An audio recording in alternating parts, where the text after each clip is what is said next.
কি অবস্থা নিয়া ভাই, এইটা আমার একটি সুপ্ত ইচ্ছা আছে।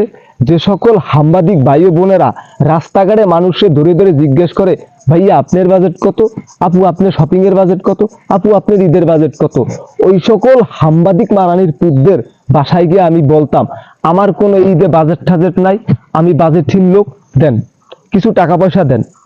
এরে শয়তানের বাচ্চা, এই 30টা দিন মানুষ কি রোজা নামাজ করলে তার কার ঈদের বাজেট কত, তোরে এই প্রশ্নের অ্যান্সার দেওয়ার লিগা?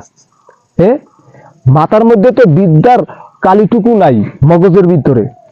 নীলক্ষেতের মোসরত্ব করা কাগজ কলম কিনে একটা ইনস্টিটিউটে পড়াশোনা করে তালাই গেছে সাংবাদিক।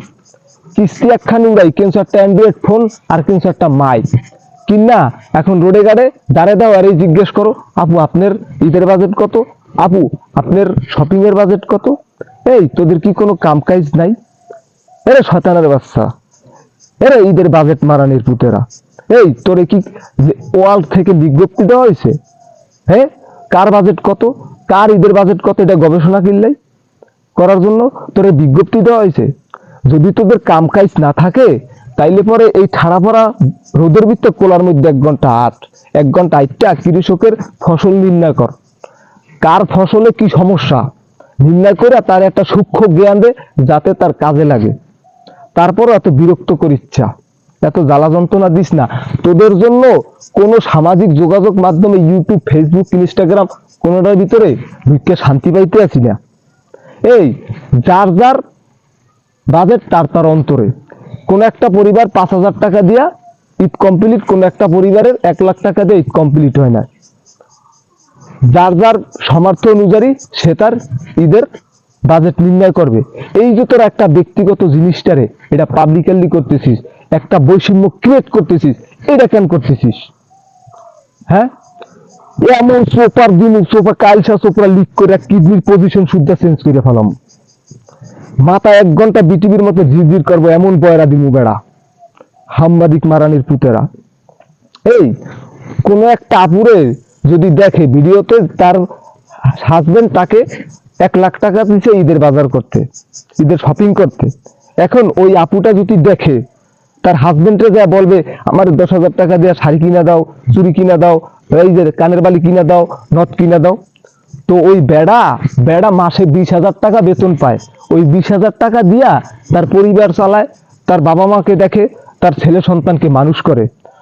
তো এই যে ফ্যামিলির ভিতরে একটা ক্রাইসিস ক্রিয়েট করতেছিস, এটা কেন করতেছিস? হ্যাঁ, মাথার মধ্যে তো বিদ্যার কালিটুকুও নাই তোদের। হ্যাঁ, তোদের যদি এত টাকা পয়সার প্রয়োজন হয় তাইলে পরে এক কাজ কর, বাজারে গিয়া হাতে চুরি পইরা আর ডিজে গানে ডান্স দে, দেখবি কি তোদের টাকা পয়সার কোনো অভাব হইবে না। ওই যে কথায় আছে না, সাংবাদিক মানে হাম্বাদিক হলো কি শুক্রাণুর মতো, লাখে একটা ভালো হয়। তা তোর অয়েলি এই মার্কার গুলা বুঝোস, তোরা শুক্রাণুর মতো। এই তোরে কি কেউ বলছে যে কার ঈদের বাজেট কত এটা নির্ণয় করতে? হ্যাঁ, যেখানে মানুষ বাজার খরচ নিয়ে হিমশিম খাচ্ছে পরিবার চালাতে, সেখানে তার ঈদের বাজেট জিজ্ঞেস করে, এটা তো এক ধরনের বিলাসিতা। একটা মানুষ, কেউ কেউ এমন পরিবার আছে ঈদের শপিংটুকু ভালো করে করতে পারে, ঈদের শপিং তো দূরের কথা, বাজারে যে একবেলা একটু মুখ মিষ্টান্ন করবো সেই বাজারটুকু করতে পারে নাই।